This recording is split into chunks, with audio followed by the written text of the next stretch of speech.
What is up, bros and broettes? I'm Inkslasher, and welcome to another episode of How Good Is. So this is a series where we look at, generally speaking, weapons, but sometimes other things, perks, attachments, all of that stuff, discuss the stats of them, and by the end of it, we decide, out of 10, or in general, how good is that exact thing. Now, today we're going to be talking about one of the brand new weapons in Black Ops 3. We're going to be talking about the R70 Ajax. So this is an LMG, and a pretty special one at that, because it is a 3D printer LMG. Now, we've seen this before in Call of Duty games in Advanced Warfare, where they had the IMR that printed ammunition into your reserve ammo. This one doesn't, though. This one you don't have to reload at all, and we're going to be talking about all of those properties later in the video. First, we're going to start off with talking about the damage and all of that most important stuff about these weapons. So before we get into it, guys, I'd just really like to thank you for all of the recent support. Let's see if we can get this video over 1,000 likes in 24 hours. The other one from yesterday is doing pretty good, but it's a little bit low on the like ratio, so I would love to see this one get a ton of likes. So if you enjoy this kind of videos and want to see more of them, please leave a like rating. It really helps out the channel. But without further ado, let's get into talking about the stats on the R70 Ajax. So starting off with the damage profile, it deals 30 damage up close and 24 at long range, and by long range, I mean massively long range. I believe it's like 187.5 meters it drops off. You are never, ever going to get in a gunfight that's that long. It's not possible in Black Ops 3. So the way to look at this is it always deals 30 damage at any range unless you're using a suppressor. So what that means, just freaking don't use a suppressor. It's the stupidest thing to use on this weapon, because the best stat, or one of the best stats, is that you're always gonna have the same amount of bullets to kill, which for this weapon is 4 bullets to kill, which is awesome. This is a perfect stat. On top of that, if you play hardcore, this is always going to be a 1 bullet kill in hardcore across the map, anywhere on the map, and that's amazing in hardcore. So this is now one of the best weapons in hardcore, because it's always going to be a 1 bullet kill, and that is fantastic. You can even sit at the back of the map and use it like a freaking sniper, because it's always going to be a 1 bullet kill in hardcore. But going back to core mode, let's look at the fire rate for this weapon. So the fire rate is 652 RPM, and if you use rapid fire, it goes up to 697 RPM, and that's going to be something we talk about later in the video. But as far as this fire rate goes, it's not amazing, but it's not bad. So if you look at a weapon like the BRM, it has a 517 RPM, but it can deal 40 damage up close. If you look at the Dingo, another weapon that deals 30 damage up to a really long range, it has a 722 RPM. So when you throw rapid fire on with the Ajax, it kind of brings you a little bit closer to that Dingo's fire rate. As far as overall time to kill goes, though, it's slower than both the Dingo and BRM, which is a problem. That is definitely a problem, but it makes up for it in a lot of ways. Many ways. Starting off with the 3D printing aspect of it, a lot of people see this as a bad thing that you can't actually reload with this weapon. It's amazing that you can't reload with this weapon. It's fantastic that you can't reload with this weapon. Why? Because it actually has a pretty big magazine at 50 rounds. You go through it pretty slow because you have a slow fire rate, and you don't have to worry about reloading. So you can get in a gunfight after gunfight, and you may be thinking, alright, what happens when you run out of ammo?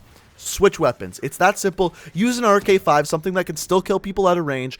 Use it, and just when you run out of ammo, switch to it, and then when you switch back to your other weapon, you're going to have ammo printed directly into your weapon. You never had to reload. You didn't have to worry about reload time. It is fan-frickin-tastic. Also, what this means is you don't have to worry about any reloading attachments, like fast mags or extended mags. What this means is it frees up a lot more space in your create a class, in your pick 10 system, which is, again, absolutely fantastic. It can make it so your class is going to be that much better. And we're going to talk about a best class setup in a little bit here, but back to the stats. Some other things we can look at are the aim down sights time and all of that stuff, your sprint out time, all of that kind of thing, and it's super straightforward. It's completely average for the class. So the sprint out time is 0.3 seconds, and the aim down sights time is 0.35 seconds. That's actually pretty good when the aim down sights and sprint out time are that close together. It's a good thing. Yes, they are both slow. However, when they're very close to the same speed, it's not going to screw with your aim or anything like that. Another thing we can look at is hip spread. So the hip spread for this weapon is pretty large. It's 5 inches at a minimum and 8.5 at a maximum. That's a little bit bigger than the Dingo, so in that aspect, it's a little bit worse than the Dingo. But overall, it's actually not that big. It's not like a sniper rifle's hip spread or anything like that, but it's definitely controllable. And the idle sway is the same as every other LMG in the game, which is very low.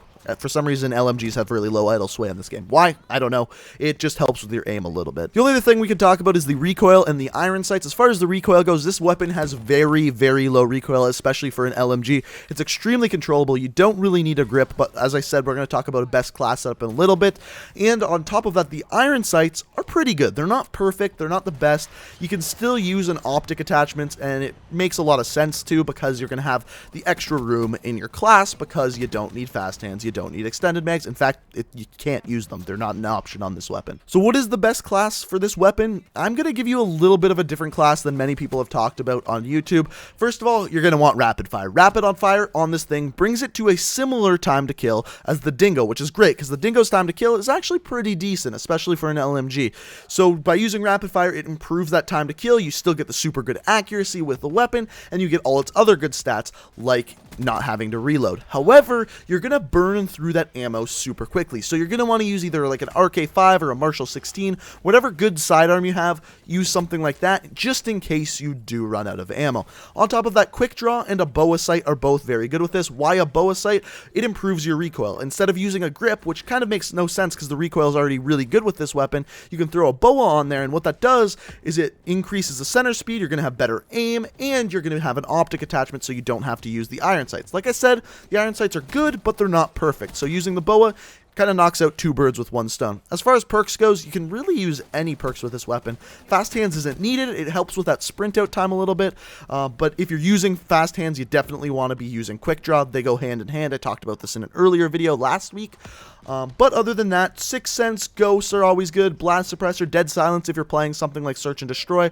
All of those attachments are really good, included with this weapon. So as far as how good this weapon is, in hardcore, it's like a 9 or 10 out of 10.